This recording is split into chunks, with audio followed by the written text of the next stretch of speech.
Turning my gaze now to the right, I see South Africa House.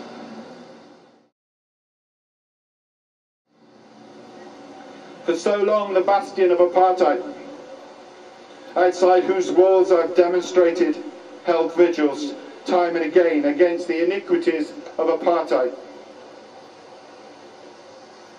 I would stand outside chanting, and I would read the Boer translation, Suid-Afrika, and reflect on the horror of apartheid.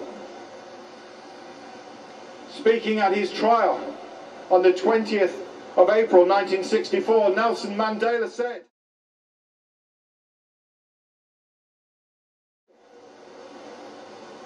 "We fight against two features which are the hallmarks of African life in South Africa and which are entrenched by legislation which we seek to have repealed. These features of poverty and lack of humanity. We do not need communists or so-called agitators to teach us about these things. As far as Africans are concerned, both of these avenues of advancement are deliberately curtailed by legislation. We want to be part of the general population and not confined to living in our ghettos. African men want to have their wives and children to live with them when they work and not to be forced into an unnatural existence in hostels. Our women want to be left with their menfolk and not to be permanently widowed in the reserves. We want to be allowed out after 11 p.m. and not confined in our rooms like children. We want to be allowed to travel in our own country and seek work when we want to and not where the Labour Bureau tells us to. We want to just share in the whole of South Africa, and we want security and a stake in society. Above all, my Lord, we want equal political rights, because without them our disabilities will be permanent political division based on colour. When it disappears, so will domination of the one colour group over the other. This then is what the ANC is fighting for. One struggle, our struggle, a truly national one. It is a struggle of the African people, inspired by our own suffering and our own experience. It is a struggle for the right to live. During my lifetime, I've dedicated my life to the struggle of the African people. I've fought against white domination. I've fought against black domination. I've cherished the ideal of a democratic and a free society in which all persons live together.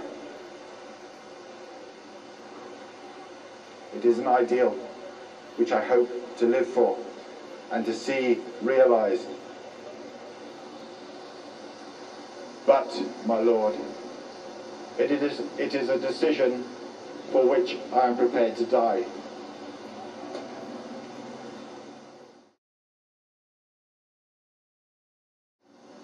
What a remarkable man. Of course, he was, together with 7 other defendants, sentenced to life imprisonment.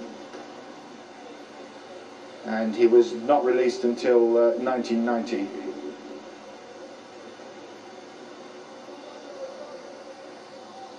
I look now down the Strand, down the Strand towards the Inns of Court,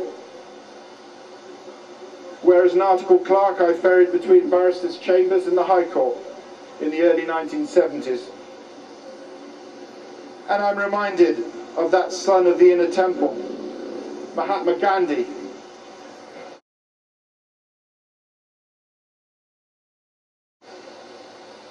who was a barrister in London and then, of course, a great political leader. At his trial before the British Raj on the 23rd of March 1922, Gandhi said this: "Non-violence implies voluntary submission to the penalty for non-cooperation with evil.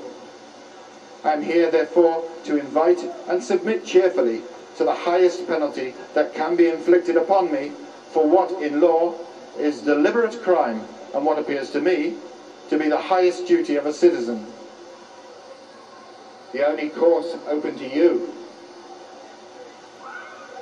is either to resign your posts and thus dissociate yourselves as judges from this evil, if you feel that the law you're called upon to administer is an evil, and that in reality I am innocent, or you must inflict on me the severest penalty if you believe that the system and the law you're assessing to administer are good for the people of this country, and that my activity is therefore injurious to the public weal.